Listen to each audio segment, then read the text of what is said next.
Skoliosis yang sudah parah tentu akan membuat punggung terasa sangat tidak nyaman. Maka jangan tunda untuk melakukan pemeriksaan di fasilitas kesehatan terdekat.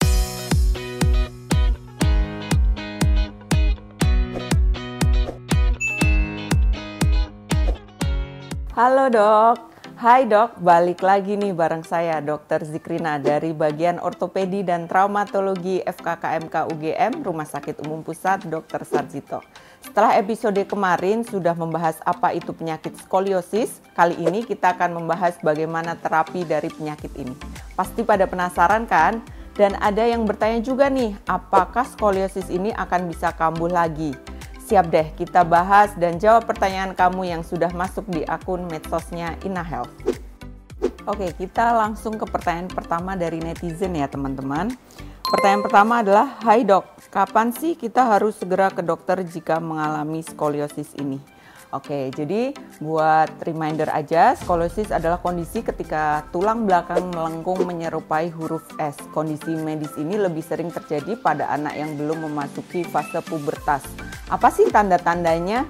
Jadi tanda-tanda yang umum dirasakan adalah biasanya tubuh akan lebih condong ke satu sisi, kemudian salah satu bahu terlihat lebih tinggi, kemudian salah satu tulang rusuk kita atau tulang belikat kita terlihat lebih menonjol, kemudian tinggi area pinggang tidak rata.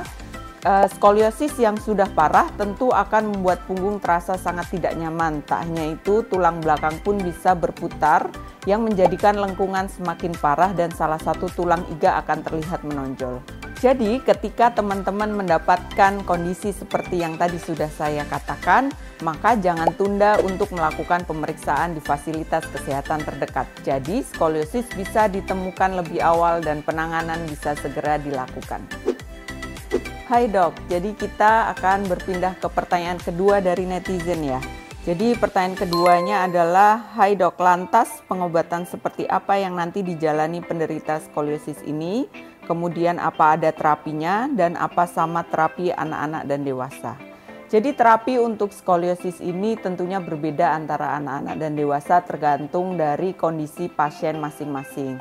Secara garis besar, skoliosis penata laksanaan yang dilakukan dikenal sebagai triple O atau 3O, yaitu observasi, ortosis, dan operasi. Tata laksana yang pertama adalah observasi. Biasanya observasi dilakukan jika derajat skoliosis tidak begitu berat, yaitu kurang dari 25 derajat pada tulang yang masih tumbuh atau kurang dari 50 derajat pada tulang yang sudah berhenti pertumbuhannya.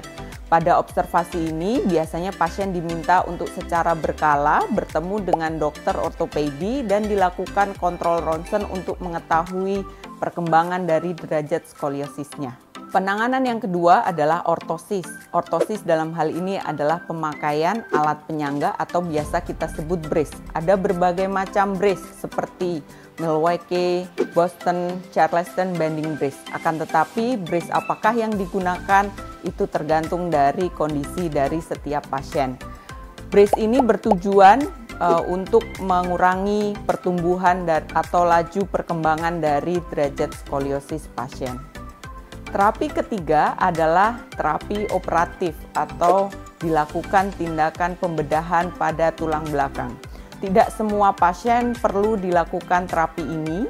Indikasi dilakukan terapi pembedahan pada tulang belakang pada kasus skoliosis diantaranya seperti terdapat kelengkungan lebih dari 50 derajat pada orang dewasa, kemudian terdapat progresivitas dengan kelengkungan lebih dari 40 derajat pada anak-anak yang sedang mengalami pertumbuhan, dan juga terdapat kegagalan setelah dilakukan pemakaian brace atau ortosis. Oke teman-teman, kita ke pertanyaan terakhir untuk sesi hari ini. Jadi pertanyaan ketiga, hai dok, apakah skoliosis ini bisa kembali normal atau bisa kambuh lagi?